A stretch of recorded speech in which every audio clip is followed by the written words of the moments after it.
दोस्तों, बहुत खुशी की बात है कि जेएनयू एडमिशन की एडमिशन पॉलिसी जारी हो गई है।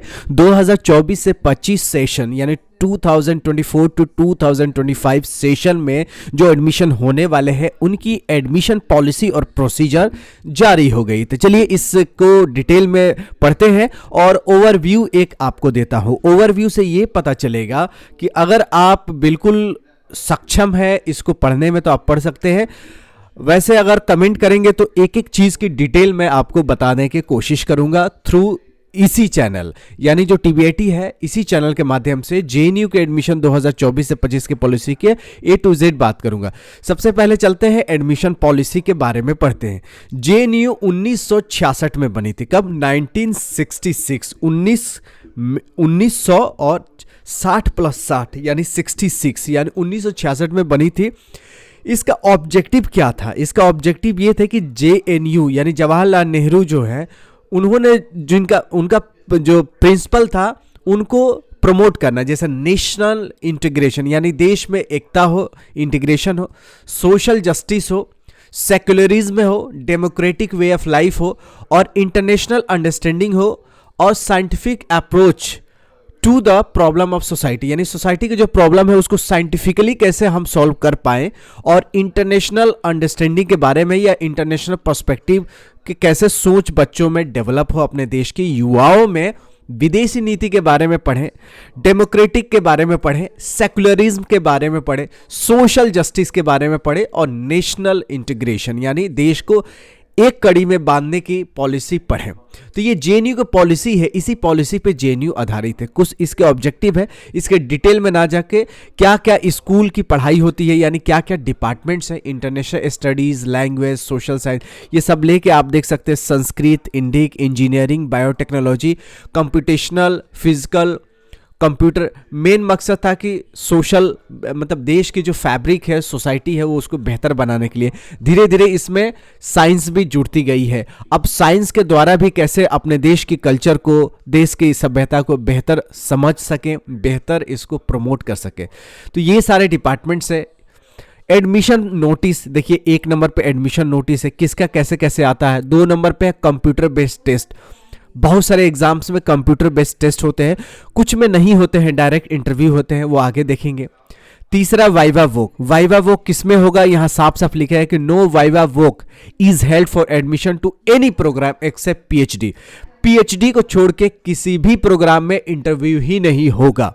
तो ये पॉलिसी है, बहुत सारे लोगों को पता है कि नहीं इंटरव्यू से भी गुजरना पड़ेगा, तो ये साफ साफ लिखा है कि पीएचडी को छोड़ के किसी भी प्रोग्राम में आपका इंटरव्यू ही नहीं होगा।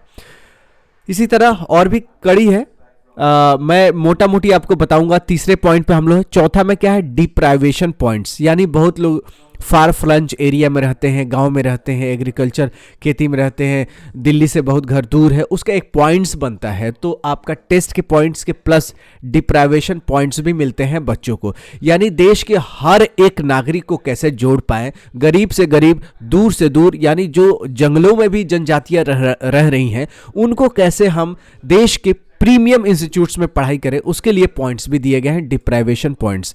जम्मू कश्मीर के जो माइग्रेंट्स हैं, जिसको कश्मीरी माइग्रेंट्स हैं, उनको 5 मार्क्स दिया गया है। फीमेल कैंडिडेट्स जो हैं, ट्रांसजेंडर्स हैं, उनके लिए भी पॉइंट्स है।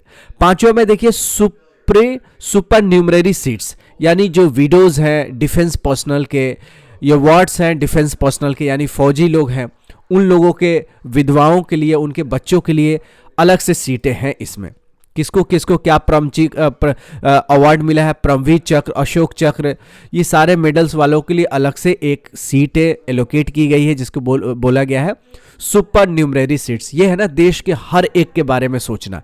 आगे बढ़ते हैं, 6वां पॉइंट से सिलेक्शन ऑफ कैंडिडेट। कैंडिडेट्स का कैसे सिलेक्शन होगा?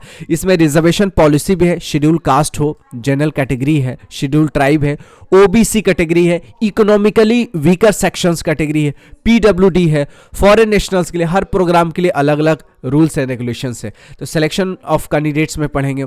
अब हम लोग फटाफट 7वां पॉइंट्स रिजर्वेशंस में, जैसे मैंने बताया है कि 27% ओबीसी का है, 15% एससी के है, 7.5% एसटी का है, 5% पर्सन विद डिसेबिलिटी का है।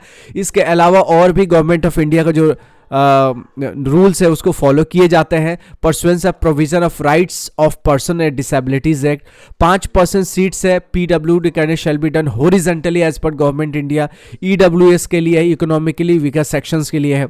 तो ये सारे रिजर्वेशंस के क्राइटेरियाज है, you can see in the पारा 7। इसी तरह करके फटाफट वीडियो को आगे बढ़ाते हैं, बाकी आप लोग कमेंट करेंगे तो इस सब को डिटेल में भी बता दूंगा। Admission to employed status candidates, employed जो है उनके क्या क्राइटेरिया है। Admission of JRF holder to PhD programme, जिनको जेआरएफ मिली है, नेट में अच्छा मार्क्स लाए हैं, जेआरएफ अवार्डी है, जेआरएफ रैंक होल्डर है, उनको पीएचडी प्रोग्राम्स में क्या एडमिशन पॉलिसी। गेट वालों का भी पीएचडी प्रोग्राम्स में क्या स्कीम्स है। PhD through part time mode भी कर सकते हैं। 12वां पॉइंट्स में है admission to BA honours first year in foreign language, part time programmes भी है, उसकी ये नियम कानून है। फॉरेन नेशनल्स के लिए भी पूरा नियम कानून है। सिलेक्शन कैसे होगा उसका नियम कानून है। ट्यूशन फी का नियम कानून है। एडमिशन प्रोसीजर जो कि लास्ट में है, कैसे कैसे एडमिशन होगा। तो ये सारे मैंने आपको ओवरव्यू दे दिया है 13 पेज के। अगर आप पढ़ पाए तो वेल एंड गुड, अगर पढ़ नहीं पाए तो मैं एक एक करके आप जिसका कमेंट करके पूछेंगे उसका मैं डिटेल वीडियो बनाने की कोशिश करूंगा, जिससे जेएनयू का एडमिशन आपके लिए आसान हो जाए। 2024 के 25 पॉलिसी जो है वो आपको समझ आ जाए, क्योंकि हर साल एक नई पॉलिसी आ रही है। नेशनल एजुकेशन पॉलिसी जो है धीरे धीरे हर यूनिवर्सिटी हर कोर्स में लागू हो रहा है। तो पिछले क्या नियम कानून थे, आगे क्या नियम कानून, वो थोड़ा सा बदलाव होगा। बीएड पहले 2 साल के थे, अब 4 साल के हो रहे हैं। तो बहुत सारी चीज़ें चेंज हो रही है, तो उसको हर साल का नियम कानून, क्योंकि बहुत ज़्यादा बदलाव हो रहा है, हर साल बदलाव हो रहा है, नए नए चीज़ें आ रहे हैं, नए नए नियम कानून आ रहे हैं, तो ये सारे नियम कानून आपको पढ़ने ज़रूरी है। तो मुझे उम्मीद है कि आपको मेरा ये प्रेजेंटेशन अच्छा लगा होगा।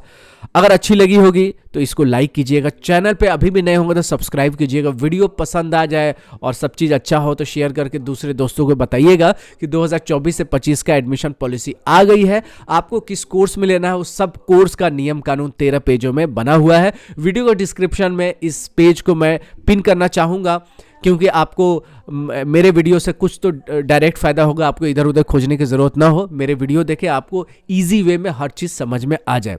तो दोस्तों मिलते हैं ऐसी यूजफुल वीडियो के साथ, तब तक you take good care of yourself. जय हिंद, जय जेएनयू।